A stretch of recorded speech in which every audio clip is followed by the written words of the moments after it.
Është vërtet, ne kemi diskutuar dhe me bordin dhe me bashkinë, ne kemi qenë me kryetarin në vazhdimsi të kontakteve edhe gjatë dëmeve të cilët janë shkaktuar në përmbyti e fundit dhe ne do ta shikojmë për të investuar të gjitha gjenaturat që janë dëmtuar, në mënyrë që ne mos na përsëritet më tek këto çarje të cilët kanë ndodhur jo vetëm në Devol, por edhe në gjithë Shqipërinë. Ka pas një problematik ndaj argjenaturës, i cili ka pasur një shkarje apo një çarje e cila është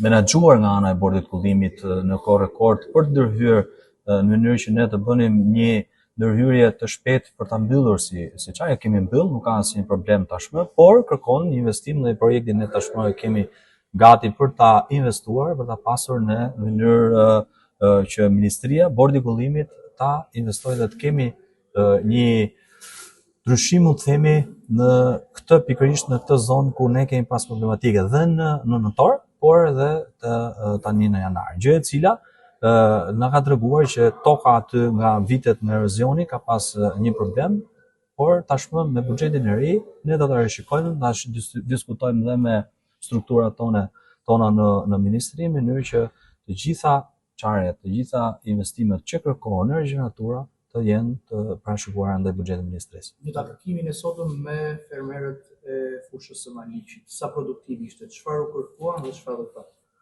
Atëherë ne kemi filluar një dëgjes me fermerët, gjë e cila është për skemën kombëtare të investimeve të AZHBR-s. Pra ne kemi një fond për 52 milion euro për fermerët në mbështetje të tyre për t'i dhënë mundësi të kenë përfitime nga shteti, nga siç është skema kombëtare.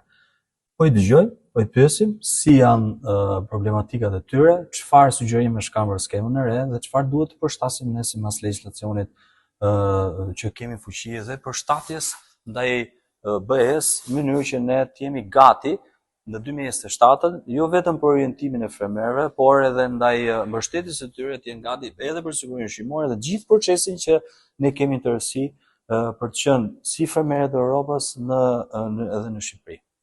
Zoti i Ministre e një pyetje tjetër jo. Fermerët e Juglindjes nuk po shkojnë më tej, prodhojnë me kosto shumë të lartë. Sipas tyre, për shkak sepse ata nuk mbështeten si fermerët e vendeve të rajonit. Për sa kohë ata nuk mbështeten kështu, fermerët shqiptarë do vazhdojnë të mos jenë konkurrues me vendet e rajonit për shkak të prodhimit me kosto të lartë. A keni një mendim? Atëherë, unë nuk e kuptoj pse është me kosto më të lartë dhe nuk e di domethënë këtë pyetje me çfarë kuptimi e ke kosto më të lartë, kur ne jemi duke i mbështetur fermerët, të gjithë fermerët, ne ka për një përfitim për rreth 65.000 fermerë në territorin e Shqipërisë, gjë e cila është rritur vit pas viti, sepse ne kemi rritur buxhetin çdo vit për mbështetjen e tyre, që ata ne t'i lehtësojmë, duke fut dhe këtë vit nga 1 janari deri në 31 dhjetor, mbështetje ndaj skemës 10% të fakturimit të tyre.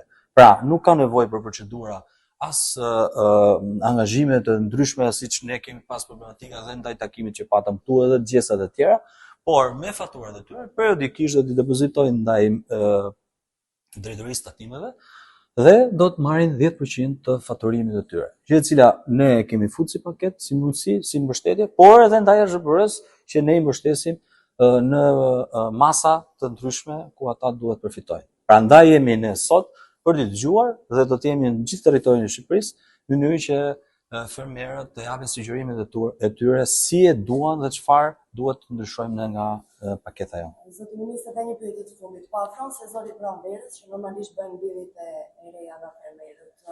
Në shpërblimet a do të jepen para se të fillojë ky sezon, sepse ata deri tani janë të falimentuar dhe normalisht presin fondet tuaja që të përdoren për ta dhe më pas të bëjnë investime sërish në produkte bujqësore.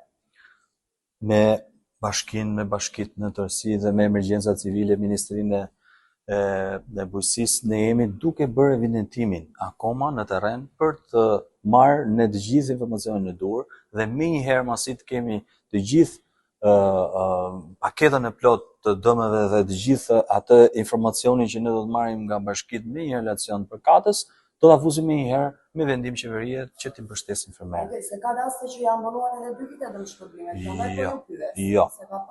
Jo. Absolutisht, unë mendoj që ju e keni dëgjuar kryeministrin që ne kemi akorduar një paketë financiare për mbështetjen e të gjithë dëmeve që janë shkaktuar nga përmbledhjet e fundit. Kontratë qeraje, atëherë si atëherë merri, mund se merr. Shërbimit eksesionit bujqësor Korç kanë vërë edhe për përmbytjen e datës parë dhe të datës dytë, dhe për këtë fermerët kërkojnë Për zonës tuaj. Ju keni rreth 1459 hektarë të prekur, gjë e cila është e konsiderueshme. Ne do të bëjmë evidentime ndërmjet bashkisë tonë apo tonë të sasive si masim e faqeve që mbulon.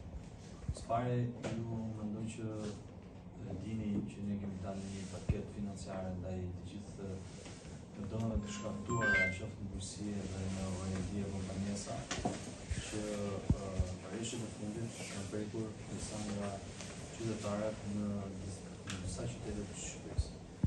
Ne mbytra në zonën Givonik Maliq në pjesën e parë të fushës, por ajo çfarë unë kam informacion nga specialistët e vështirëshme të mbjellaj, ndaj të bën parë rast pas rasti me kujdes me specialistët e bujqësisë. Shumë faleminderit.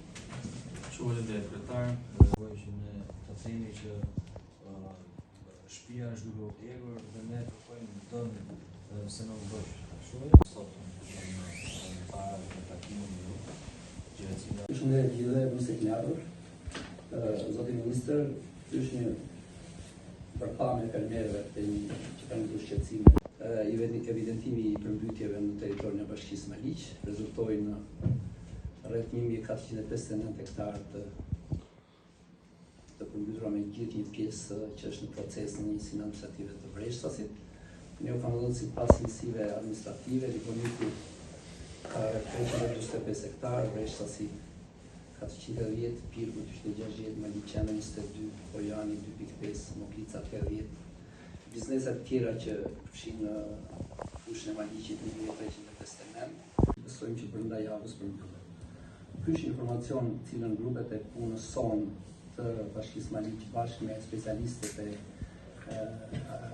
dhe çfarë do të thonë është do kërkojmë për jush për të gjithë informacionin e plotë për ta paraqitur dhënë superministrin Badir Mubar, ku ka përsuar edhe emergjenca civile, ku kemi koordinuar së bashku me ministrit e tjera. Pasim domethënë me tregun e egër. Që s'po shesin dot domethënë nga hynë nga Gjermania, nga Kosova, nga të gjithë që na shkaktojnë që neve na mbete paus mall.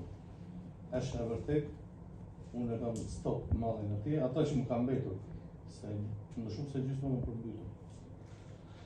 Jo të gavëm edhe fatura që pasim miliona lek që s'po i japin dot lek atij faturë. Tash ka arritur në një pikë që më ta do të ethen për mbari. Tash unë po mos mora dëshmëri, ku t'ja mbaj? Janë fatura këtyre. Ku duhet ty? Vajta të merja kredit të butë, si thatë edhe ju, nuk më lanë në bankë, ta nuk e fiton dot, se si e fermer që ke me faturë me kështu, së më lanë kredit. Ka marrë një... A ke numrin e tij? Kam numrin e tij thjesht. Ai e fermer. Po. Edhe çfarë ju thon? Nuk ke fatura shitje edhe nuk profiton ti. Në asnjë lloj bankë, vetëm në 4-5 bankë. Në kontakt me vazhdueshëm. Pasi të mbarojmë gjithë procesin e evidentimit, do të fillojmë edhe paketën e mbështetjes ndaj territorit tuaj. Prandaj unë kam marrë këtu për t'ju takuar, për t'ju dëgjuar, për të pasur ju një informacion tënde apo të sasive si masim e faqeve që mbulon.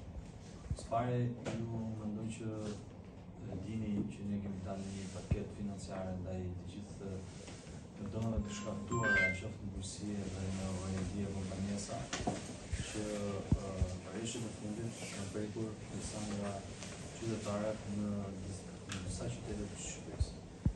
Ne për zonës tuaj, ju keni rreth 1459 hektarë të prekur, gjë e cila është e konsiderueshme. Ne do të bëjmë evidentime ndërmjet bashkisë Shërbimit eksesionit bujqësor Korç kanë vërë edhe për përmbytjen e datës parë dhe të datës dytë, dhe për këtë fermerët kërkojnë Kontra qeraja, atëherë si atëherë merri, pse se merr. Se sa ja, po një biznes.